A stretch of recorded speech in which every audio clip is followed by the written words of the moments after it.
UGC act 2026 anti discrimination rules म्हणजेच UGC 2026 समता व भेदभाव विरोधी नियम काय? यूजीसीने 2026 मध्ये उच्च शिक्षण संस्थांमध्ये समता प्रोत्साहन म्हणजेच प्रमोशन ऑफ इक्विटी नियम 2026 जाहीर केले. हे नियम कॉलेज, विद्यापीठे व इतर उच्च शिक्षण संस्थांमध्ये कोणत्याही प्रकारचा भेदभाव थांबवण्यासाठी बनवण्यात आले आहेत. यांना सामान्यपणे यूजीसी अँटी डिस्क्रिमिनेशन रूल्स 2026 असे म्हटले जाते. या नियमांचा मुख्य उद्देश उच्च शिक्षण संस्थांमध्ये भेदभाव रोखणे, समान संधी व समता इक्विटी निर्माण करणे, दुर्लक्षित व वंचित घटकांचे संरक्षण करणे आणि संस्थांना अधिकाधिक जबाबदार बनवणे. यामध्ये कोणत्या प्रकारचा भेदभावास मनाई आहे? तर कोणत्याही विद्यार्थ्याने एखाद्या विद्यार्थ्याला जात, धर्म, लिंग, जन्मस्थान, अपंगत्व किंवा वंश आणि जातीयतेवरून मानसिक छळ केल्यास ज्या विद्यार्थ्याने हा मानसिक छळ केला आहे त्या विद्यार्थ्याविरोधात तक्रार दाखल होऊ शकते. यामध्ये समाविष्ट असलेले जाती एससी, एसटी आणि ओबीसी, विशेषतः दलित, आदिवासी, मागासवर्गीय, अपंग विद्यार्थी आणि महिला यांच्यावरील अन्याय रोखणे हा यामागचा हेतू आहे. प्रत्येक कॉलेजमध्ये समता संधी केंद्र उभारले जाईल. त्यामध्ये विद्यार्थ्यांच्या व कर्मचाऱ्यांच्या तक्रारी ऐकणे, भेदभावाच्या प्रकरणांवर कारवाई करण्याची शिफारस करणे हे मुद्दे प्रमुख असतील. इक्विटी कमिटीला 10 सदस्यांची रचना असावी असं नियमावलीत नमूद आहे. या समितीत पहिला म्हणजेच चेअरपर्सन हा त्या संस्थेचा म्हणजेच इन्स्टिट्यूट, कॉलेज, युनिव्हर्सिटी प्रमुख, हेड ऑफ इन्स्टिट्यूशन हा अध्यक्ष असतो. अन्य सदस्य एकूण 9 निवडले जातील. त्यामध्ये त्या इन्स्टिट्यूट, कॉलेज किंवा युनिव्हर्सिटीचा फॅकल्टी म्हणजेच प्रतिनिधी असेल, ऍडमिनिस्ट्रेटिव्ह स्टाफ सदस्य असेल, अनुसूचित जातीचा एक प्रतिनिधी, अनुसूचित जमातीचा एक प्रतिनिधी आणि ओबीसी म्हणजेच इतर मागासवर्गीय जमातीतला एक प्रतिनिधी असेल. एक महिला प्रतिनिधी असेल, एक दिव्यांग प्रतिनिधी असेल आणि काही संधी असल्यास विद्यार्थी प्रतिनिधी सुद्धा असू शकतात. यावर संस्था निर्णय घेऊ शकते. हे सदस्य एससी, एसटी, ओबीसी, महिला आणि दिव्यांग या संकल्पित गटांचे प्रतिनिधित्व सुनिश्चित करतात. प्रत्येक कॉलेज, विद्यापीठात इक्विटी कमिटीमध्ये 10 सदस्य असतील आणि एससी, एसटी, ओबीसी, महिला, दिव्यांग यांचा प्रतिनिधित्व अनिवार्य आहे. ह्या कमिटीचे कामकाज कसे स्वरूपाचे असेल?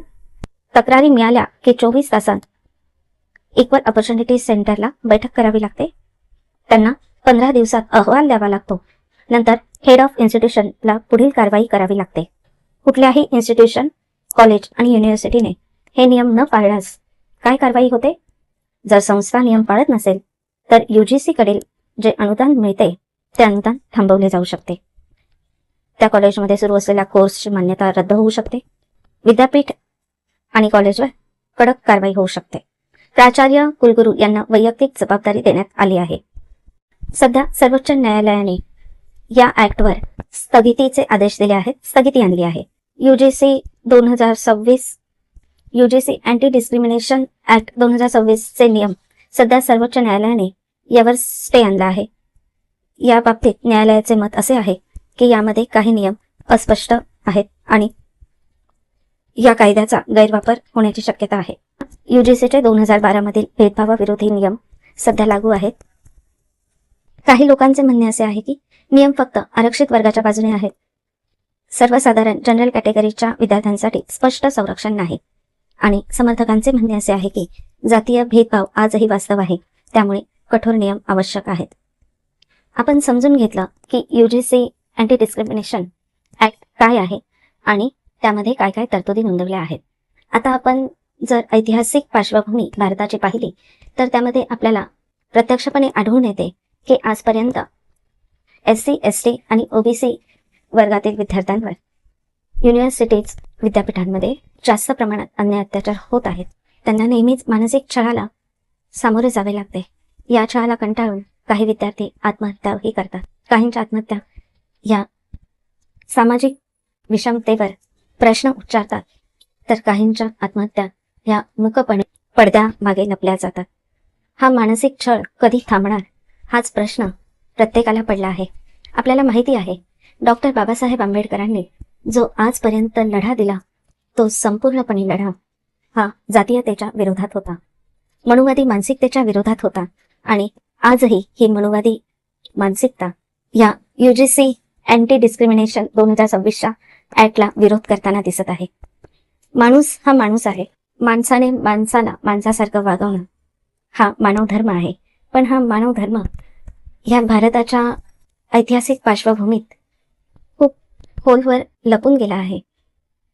जर विद्यार्थ्यांची मानसिकता आजही या पद्धतीची असेल तर हा मनोवाद शिक्षणाच्या बाबतीत होऊ नये असं माझं स्पष्ट मत आहे. बाबासाहेब आंबेडकरांनी संविधानातून शिक्षणाची संधी सर्वांना लागू केली आहे आणि ज्या मागासवर्गीय वंचित घटकांना शिक्षण घेता येत नाही त्यांच्यासाठी आरक्षण सुद्धा लागू केले आहे. पण या आरक्षणाच्या छळावरून कित्येक मागासलेल्या घटकांना कॉलेजच्या सवर्ण वर्गाकडून जास्तीत जास्त मानसिक छळ सहन करावा लागतो आणि त्याचा परिणाम काही विद्यार्थ्यांच्या आत्महत्येच्या स्वरूपात सुद्धा दिसतो.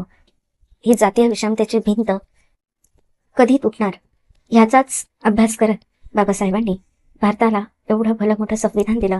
त्यामध्ये प्रत्येकाला समानतेचा, शिक्षणाचा, स्वातंत्र्याचा, समतेचा, बंधुतेचा अधिकार दिलेला आहे. पण ती इक्वॅलिटी आजही काही तरुणांच्या मानसिकतेत दिसत नाही.